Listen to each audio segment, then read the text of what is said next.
அன்புள்ளம் கொண்ட மீனராசி அன்பர்களே, அனைவருக்கும் எனது இனிய புத்தாண்டு நல்வாழ்த்துக்கள்.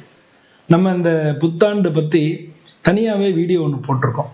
மீனராசிக்கு இந்த வருஷம் எப்படி இருக்கும் சொல்லி, இந்த ஒரு வருஷத்தில் என்ன நடக்குங்கிறத சுருக்கமாக ஒரு 10 நிமிஷத்தில் நீங்கள் பார்க்குற மாதிரி ஒரு வீடியோ போட்டிருக்கோம். ஆனால் இந்த வீடியோ அப்புறத்துக்கு இந்த வீடியோ அப்படின்னு ஒரு கேள்வி வரலாம். அப்போ இந்த ஒரு வருஷம் ஃபுல்லாக நம்ம பலன் சொல்லியிருப்போம். பட் எந்தெந்த மாதங்கள் நமக்கு நல்லா இருக்கு, எந்தெந்த மாதங்கள் நமக்கு கொஞ்சம் கஷ்டமாக இருக்குது அப்படின்னு நம்ம புரிஞ்சுக்கிட்டோம்னா, அப்போ அந்த மாதத்தில் ஒரு சில முடிவுகளை நம்ம எடுக்கிறது, ஒரு சில விஷயங்கள் நம்ம அரேஞ்ச் பண்ணிக்கிறது, இதெல்லாம் உங்களுக்கு திட்டம் வச்சுக்கிறதுக்கெல்லாம் நல்ல வசதியாக இருக்கும். அப்படிங்கிறதுக்காக எந்தெந்த மாதங்கள்லாம் உங்களுக்கு நல்லா இருக்கும், எந்தெந்த மாதங்கள்லாம் நீங்கள் கவனமாக இருக்கணும் அப்படிங்கிறத ஒரு ஓவராலாக ஒரு ஷார்ட்டாக நம்ம இந்த பதிவில் பார்க்க போகிறோம். இந்த பதிவு பொறுத்தளவில் இது ஒரு கோச்சாரம், கோள்கள் இன்னைக்கு இருக்கக்கூடிய சூழ்நிலைகள் எப்படி அப்படிங்கிறத வச்சு கோல்சாரம்ன்றதை தான் நம்ம சொல்கிறோம். ஆனால் பொதுவாக உங்களுடைய சுய ஜாதகத்தில் லக்னத்துக்கு இந்த கோள்கள் எத்தனாவது இடத்துக்கு அதிபதி, அது எந்த இடத்துல இருக்கு அப்படின்றதையும் நம்ம பார்த்துக்கணும். லக்னத்துலேருந்து சந்திரன் எந்த வீட்டில் இருக்கு, அப்போ சந்திரன் எந்த நட்சத்திர காலில் நிற்கிறது, இந்த மாதிரியான விஷயங்கள்லையும் பார்க்கணும், அனலைஸ் பண்ணணும். அதே மாதிரி உங்களுக்கு என்ன தசா புத்தி நடக்கிறது, இந்த தசாநாதன் இல்லை புத்திநாதன் அவங்க எத்தனாவது இடத்துக்கு அதிபதி, அவங்களுக்கு எந்த ஷட்பலம் என்ன இருக்கு, அவங்கவுங்க ஜாதகத்துல பலம் உள்ளவங்களா இருக்காங்க, யாருடைய பார்வை இருக்கு, எத்தனாவது வீட்டில் இருக்கு, இது மாதிரி ஒரு அனலைஸ் பண்ணி உங்க ஜாதகத்தை பார்த்தீங்கன்னா ஃபுல்லாக உங்களுக்கு புரிஞ்சுக்கிறதுக்கு ரொம்ப வாய்ப்பாக இருக்கும். ஸோ அந்த மாதிரி தான் நம்ம அதையும் பார்த்துட்டு நீங்கள் பண்ணிக்கிறது நல்லது. இந்த வீடியோ உங்களுக்கு பாருங்கள், ஃபுல்லாக ஸ்கிப் பண்ணாமல் கடைசி வரைக்கும் பாருங்கள். உங்களுக்கு நீங்கள் எந்த கவனமாக இருக்க வேண்டிய மாதங்களையும் சேர்த்து சொல்கிறோம் இல்லையா, அப்போ அதையும் நீங்கள் பார்க்க வேண்டியது முக்கியம். ஆனால் ஸ்கிப் பண்ணாமல் கடைசி வரைக்கும் பாருங்கள். இந்த வீடியோ பிடிச்சிருந்ததுன்னா நீங்கள் லைக் பண்ணுங்கள், ஷேர் பண்ணுங்கள். நீங்கள் எந்த மாதிரி ஃபீல் பண்ணுறீங்கன்றத கமெண்ட்டில் சொல்லுங்கள். பொதுவாக இந்த மீன ராசி அன்பர்கள் இருக்காங்க இல்லையா, அவங்க கொஞ்சம் சென்சிட்டிவ் ஆனவங்க. அவங்க உடனே இப்போ நம்ம பேசி முடிக்கிறதுக்குள்ளே அவங்கள்ட்ட ஷட்டில் காக் அடிக்கிற மாதிரி பேசி முடிக்கிறதுல அவங்கள்ட்ட பதில் வந்துடும். ஸோ இந்த மாதிரி மீன ராசிக்காரங்களோட இயல்பா அவங்களுடைய விஷயங்களை வெளியில் சொல்ல மாட்டாங்க. ரொம்ப முக்கால்வாசி பேர் இதில் கடவுள் நம்பிக்கை அதிகமாக உள்ளவங்க தான் பார்க்க முடியும். இந்த மீன ராசி அன்பர்கள் மற்றவங்களுக்கு ஹெல்ப் பண்ணுறதுலையும் இவங்க ரொம்ப நல்லவங்களா இருப்பாங்க. இவங்கள்ட்ட போய் அழுதோன்னா போகிறோம், உடனே இவங்க செய்யறதுக்கு தயாராக இருப்பாங்க, கருணை உள்ளவங்களா இருப்பாங்க அப்படின்னு எடுத்துக்கலாம். இந்த வருஷம், இந்த 2026 வருஷம் இந்த மீன ராசி அன்பர்கள் எப்படி இருக்குன்னு பார்த்தோம்னா, உங்களுடைய வாழ்க்கையில் ஒரு தெளிவு, உங்களுக்கு ஜென்ம சனி நடக்கிறது, அது புரிஞ்சுக்கணும். ஜென்ம சனி நடக்கிறது, 6 பண்ணல ராகியது இருக்கு. இது ஒரு ஒரு சுச்சுவேஷன் நமக்கு நம்ம எப்படி இருக்கணும் அப்படிங்கிறத பற்றி சொல்லக்கூடிய ஒரு இதாக இருக்குது. அதனால ஜென்மசனி இருக்கிறதுனால இந்த வருஷத்தில் கொஞ்சம் நம்ம இப்படி தான் நினைச்ச நடந்துன்னு சொல்கிறோம் இல்லையா, இப்போ பண்ணலாம் வேண்டாம் அப்படின்னு நமக்குள்ள ஒரு சொல்லணும்ல, இப்போ வேணாம் அப்போ சரியில்லை அப்படின்னு சொன்னோம். இல்லை ஒருத்தவங்க சொல்கிறான், இல்லை இது நமக்கு சரிப்பட்டு வராது அப்படின்னு உள்ளுணர்வு சொல்லணும்ல, அந்த உள்ளுணர்வு ஸ்ட்ராங்காக இருக்கக்கூடிய ஒரு மாசமா இந்த மாதம் இருக்குது. சமயங்களில் என்ன பண்ணால் அந்த உள்ளுணர்வு சொல்லாட்டினா குழம்பிக்கிட்டே இருப்போம். செய்யலாமா வேணாமா, அப்படி பண்ணலாமா இப்படி பண்ணலாமா, இது பண்ணலாமா அது பண்ணலாமா அது அப்படின்னு நம்ம ஒரே கன்ஃபியூஸ்டாக இருக்கும், முடிவு எடுக்க முடியாமல் இருக்கும்.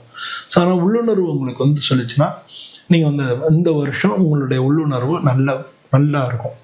வாழ்க்கையில் அதனால தெளிவு கிடைக்கும். சரிட்டு கொஞ்சம் பொறுமையாக இருப்போம், நிதானமாக இருப்போம், இல்லை இது செஞ்சு பார்க்கலாம், இந்த மாதிரியான எண்ணங்கள் தோணக்கூடிய வாழ்க்கையில் ஒரு தெளிவு கிடைக்கக்கூடிய ஒரு வருஷமாக இருக்கும். ஏற்கனவே உங்களுக்கு ஒரு பிரச்சனை துரத்திக்கிட்டே இருந்துச்சுன்னா அந்த பிரச்சனையிலேருந்து நீங்கள் தப்பிக்கிறதுக்கு, அந்த பிரச்சனையிலேருந்து வெளியில் வர்றதுக்கு உண்டான ஆன்சர் கிடைக்கும்.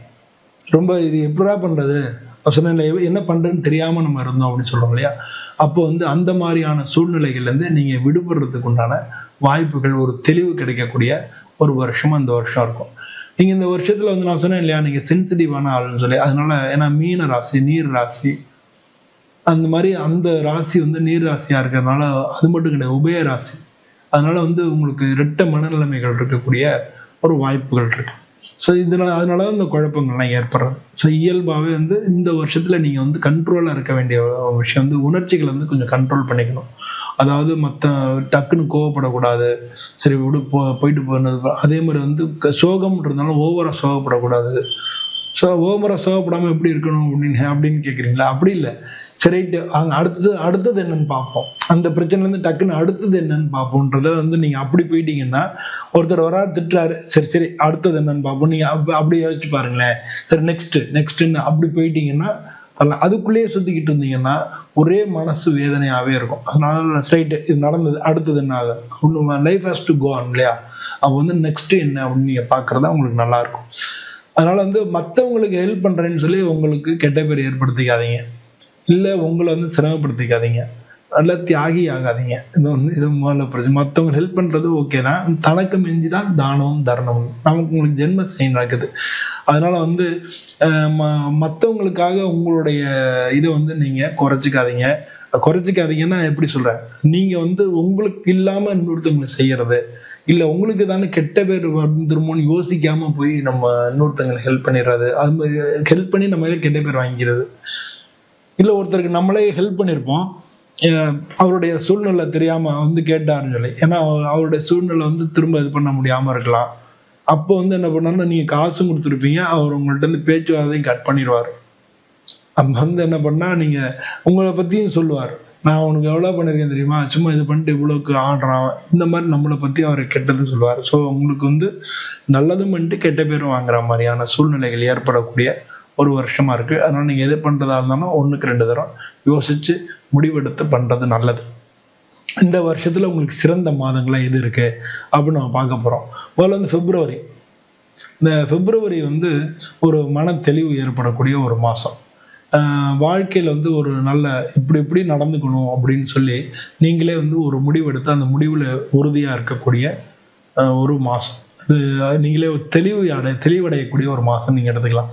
அது மட்டும் கிடையாது, இந்த மாதம் ஒரு நல்ல செய்திகள்லாம் உங்களுக்கு கிடைக்கும். ரொம்ப நாளாக தள்ளி போயிட்டே இருந்தது, எந்த காரியமும் தடங்களாக இருக்குது, என்ன பண்ணுறதுன்னே தெரியல, இப்படின்றதுக்கெல்லாம் ஒரு நல்ல நியூஸ் எல்லாம் உங்களுக்கு கிடைக்கும். ஸோ அதனால் ஒரு தெளிவு கிடைக்கக்கூடிய ஒரு மாதம் அப்படின்னு நம்ம இதை எடுத்துக்கலாம். பிப்ரவரி கேரியரில் நீங்கள் வேலை பார்க்குற இடத்துல முக்கியமான முடிவுகளை நீங்கள் எடுக்க வேண்டி வரும். அதெல்லாம் எடுக்கக்கூடிய ஒரு மாதமாக இருக்குது. உங்களுடைய பர்சனல் லைஃப்லையும் ஒரு சில சேஞ்சஸ் ஏற்படக்கூடிய ஒரு மாதமாக இருக்குது. ரொம்ப நாளாக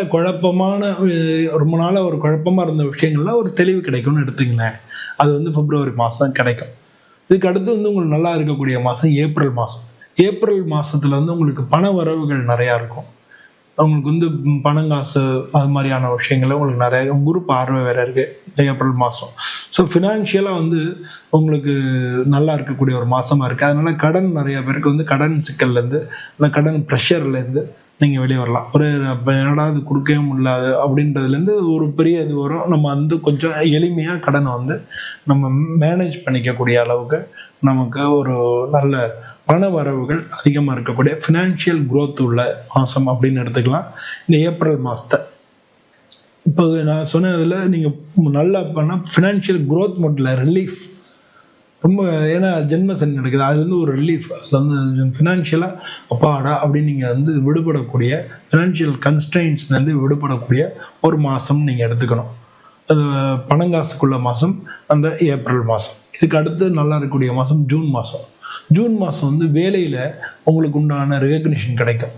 உங்கள் மேலே உங்களுக்கு மேல் அதிகாரிகள் கூட வேலை பார்க்குறவங்க இவங்களுடைய ஆதரவுகளும் உங்களுக்கு கிடைக்கும். உங்களுடைய திறமைக்கு உண்டான மதிப்புகளும் கிடைக்கக்கூடிய ஒரு மாதமாக இந்த மாதம் இருக்குது. ஸோ ஜூன் மாதத்தில் பொதுவாக கேரியரில் ஒரு நல்ல சுமூகமான சூழ்நிலை ஏற்படக்கூடிய ஒரு மாதம் அப்படின்னு நீங்கள் எடுத்துக்கலாம். அவங்களுக்கு ப்ரமோஷனுக்கான சான்சஸ் இருக்குது. வேலை தேடிக்கிட்டவங்களுக்கு வேலை கிடைக்கக்கூடிய வாய்ப்புகள் இருக்குது. புதிய பொறுப்புகள், நியூ ரெஸ்பான்சிபிலிட்டி அப்படின்னு சொல்லலாம். புதிய பொறுப்புகள் உங்களுக்கு கிடைக்கிறதுக்கு உண்டான வாய்ப்புகளும் இந்த மாதம் இருக்குது அப்படின்னு எடுத்துக்கலாம். இதுக்கு அடுத்து உங்களுக்கு நல்லா இருக்கக்கூடிய மாதம் அப்படின்னா செப்டம்பர் மாதம். செப்டம்பர் மாதத்தை பொறுத்தவரை உங்கள் வாழ்க்கையில் ஒரு பெரிய மாற்றங்கள் ஏற்படுத்தக்கூடிய ஒரு மாதமாக இருக்குது. அந்த செப்டம்பர் மாதத்தில் வர குரு திரும்ப வக்ரம் அடைகிறாரு. அதனால் ஒரு புதிய தொடக்கங்கள் ஏற்படும். செப்டம்பர் மாதத்தில் வாழ்க்கையில் ஒரு பெரிய மாற்றம் ஏற்படும். குரு பார்வை மட்டும் இல்லை, ஆன்மீகத்திலையும் உங்களுக்கு நல்ல ஒரு வளர்ச்சி இருக்கும். ஆன்மீக ரீதியாகவும் இது வரைக்கும் இல்லாமல் நம்ம டெய்லி நம்ம தியானம் பண்ணலாம், இல்லை டெய்லி இந்த ஸ்லோகம் சொல்லலாம், இல்லை டெய்லி இந்த கோயிலுக்கு போகலாம். அப்படின்ற எண்ணமெல்லாம் ஏற்பட்டு அதை நீங்கள் ரெகுலரைஸ் பண்ணிக்கிறதுக்கு உண்டான வாய்ப்புகள் இருக்குது. வாழ்க்கையில் ஒரு பெரிய சேஞ்சஸ் இருக்கும், லைஃப் சேஞ்சிங் இதுன்னு இருக்குன்னா ஜாப் வந்து வேலை அது மாறணும்னு நினச்சிங்கன்னா அது மாறுறதுக்கு உண்டான வாய்ப்புகள் நிறையா இருக்குது. அது மாதிரி வந்து வீடு மாற்றணும், இடம் மாற்றணும் அப்படின்னு நினச்சிட்டு இருந்தீங்கன்னா இடம் மாற்றுறதுக்கு உண்டான வாய்ப்புகள் நிறையா இருக்குது. அதனால வந்து அதான் இது மாதிரி வந்து ஸ்பிரிச்சுவலாக நல்ல இன்ட்ரெஸ்ட் வந்து அதிகரிக்கக்கூடிய ஒரு மாதம் அப்படின்னு எடுத்துக்கலாம் செப்டம்பர் மாதம். இதுக்கு அடுத்து உங்களுக்கு நல்லா இருக்கக்கூடிய மாதம் அப்படின்னா டிசம்பர் மாதம். இந்த டிசம்பர் மாதத்தில் வந்து குடும்பத்தோட சந்தோஷமாக நீங்கள் வெளியிடங்களுக்கு டூர் போகிறது இந்த மாதிரியான வாய்ப்புகள் மிக மிக அதிகமாக இருக்குது. அதனால் குடும்பத்தோட நீங்கள் மன நிறைவோட இந்த வருஷத்துக்கு நமக்கு உழைப்புக்கு நல்ல பலன் கிடைச்சது, இந்த வருஷத்தில் நம்ம என்னென்ன விஷயங்களை செஞ்சோம் அப்படின்ற ஒரு திருப்தியோட நீங்கள் குடும்பத்தோட எங்கன்னா வெளியில் டூர் போகிறதுக்கு, குடும்பத்தோட நேரம் செலவிடுறதுக்கு, குடும்ப விஷயங்களில் கவனம் செலுத்தி அதில் ஒரு சில விஷயங்கள் இப்போ கல்யாணம் மாதிரி குடும்பத்தில் விசேஷங்கள் இருக்கணும், குலதெய்வம் கோயிலுக்கு போகிறது, இந்த மாதிரி நம்ம குடும்பத்தில் ரொம்ப நாளாக பெண்டிங் இருந்த இந்த விஷயங்கள் குடும்பத்துக்கான நீங்கள் நேரம் செலவிடக்கூடிய ஒரு மாதமாக இந்த டிசம்பர் மாதம் இருக்குது. பொதுவாக வந்து நல்ல பிளானிங் இருக்கும், கொஞ்சம் எமோஷன் கலந்தது, அதனால குடும்பத்துக்கோட சேர்றதுனா நல்ல எமோஷனலாக இருக்கக்கூடிய ஒரு மாதமாக இருக்குது. ஒரு திருப்தி இருக்கலாம், மற்றவங்களுக்கு நீங்கள் ஹெல்ப் பண்ண வேண்டியதாக இருக்கலாம், இல்லை குடும்பத்தில் வந்து நீங்கள் சுப காரியங்கள் நடத்த வேண்டியதாக இருக்கலாம். இந்த மாதிரியான விஷயங்கள் எல்லாமே குடும்பத்தோட நீங்கள் ஸ்பெண்ட் பண்ணக்கூடிய ஒரு எமோஷனல் ஒரு ரெஸ்பான்சிபிலிட்டி ஃபீல் பண்ணக்கூடிய ஒரு மாதமாக இந்த டிசம்பர் மாதம் இருக்கும். ஸோ பொதுவாக வந்து இந்த வருஷத்தில் இந்த மாதங்கள்லாம் நீங்கள் நல்லாயிருக்கும், அது மாதிரி நீங்கள் பண்ணிக்கலாம். எந்தெந்த விஷயங்கள் நல்லாயிருக்கும் அப்படிங்கிறத நம்ம சொல்லியிருக்கோம். அப்போ அதுக்கு தகுந்த மாதிரி நீங்கள் உங்களுக்கு பிளான் பண்ணிக்கிறதுக்கு இது வந்து கொஞ்சம் ஒரு நல்ல வாய்ப்பாக இருக்கும். நீங்கள் கவனமாக இருக்க வேண்டிய மாதங்கள் அப்படின்னு பார்த்தோம்னா மார்ச் மாதமும் ஆகஸ்ட் மாதமும் நீங்கள் கொஞ்சம் கவனமாக இருக்க வேண்டியதாக இருக்குது. இந்த மாதத்தில் வந்து நீங்கள் கொஞ்சம் உணர்ச்சி வசப்பட்டு முடிவு எடுக்கிறது அப்படின்றத கொஞ்சம் தவிர்த்துக்கணும். அது மட்டும் வந்து தேவையில்லாத மற்றவங்களையே முன்னாடி சொன்ன இந்த வருஷத்தில் நீங்கள் என்ன எப்படி இருக்குன்ற சொன்னாங்க, தேவையில்லாமல் மற்றவங்களுக்கு ஹெல்ப் பண்ணுறேன்னு சொல்லி உங்களை நீங்கள் இழந்துக்க கூடாது, உங்களை நீங்கள் குறைச்சிக்க கூடாது. அது வந்து உங்களுக்கே எகெயின்ஸ்டாக போயிடும். ஸோ அதனால் தியாகி அப்படின்ற பேருக்காக நீங்கள் போய் நீங்கள் கஷ்டத்தில் மாடியும் தேவையில்லாத தியாகம் அதெல்லாம். அதனால வந்து அந்த மாதிரி விஷயங்கள் இப்போ இந்த மாதிரி விஷயங்கள் நடந்துன்னு வச்சிங்களேன், அதிகமாக உணர்ச்சி வசப்படுறதோ இல்லை யாருக்கான ஹெல்ப் பண்ணிட்டு நம்ம வருத்தப்படுறதோ இதெல்லாம் இந்த மாதிரி மன சோர்வு உண்டாச்சுன்னு வச்சிங்களேன். ஏற்கனவே ஜென்ம சனி வேறு நடக்குது, இது வந்து உடல்நிலை கோளாறுகளையும் கொடுத்துரும். ஸோ நீங்கள் கவனிக்க வேண்டியது மனசில் தெளிவு, நிதானம், தேவையில்லாமல் இதுலேயும் தலையிடக்கூடாது.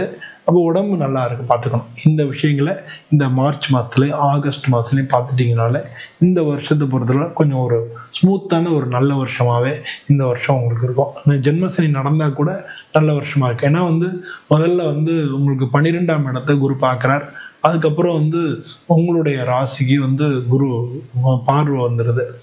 அதுக்கப்புறம் ஒரு அதிசாரமாக போனால் கூட அது வந்து உங்களுக்கு 2ஆம் இடத்தை பார்க்குறது. ஸோ உங்கள் ராசிக்கு 2ஆம் இடத்தை பார்க்குறது. அப்போ வந்து அதுவும் வந்து உங்களுக்கு பொருளாதார ரீதியாக குடும்ப ரீதியாக ஒரு நன்மைகளை தரும். ஸோ இந்த மாதிரியான விஷயங்கள்லாம் இருக்குது. அதே சமயம் வந்து இந்த நடுவில் இருக்கக்கூடிய அந்த சின்ன சின்ன பீரியடில் நீ தேவையில்லாத பிரச்சனைகளை மாட்டிக்கிறதுக்கான வாய்ப்புகளும் இருக்குது. இது ரெண்டையும் நீங்கள் பார்த்துட்டாலே இந்த வருஷம் உங்களுக்கு ஒரு நல்ல வருஷமாகவே இருக்கும். இந்த வீடியோ பிடிச்சிருந்தோன்னா லைக் பண்ணுங்கள், ஷேர் பண்ணுங்கள், கமெண்ட் பண்ணுங்கள். மீண்டும் இது மாதிரி ஒரு வீடியோவில் உங்களை சந்திக்கிறேன்.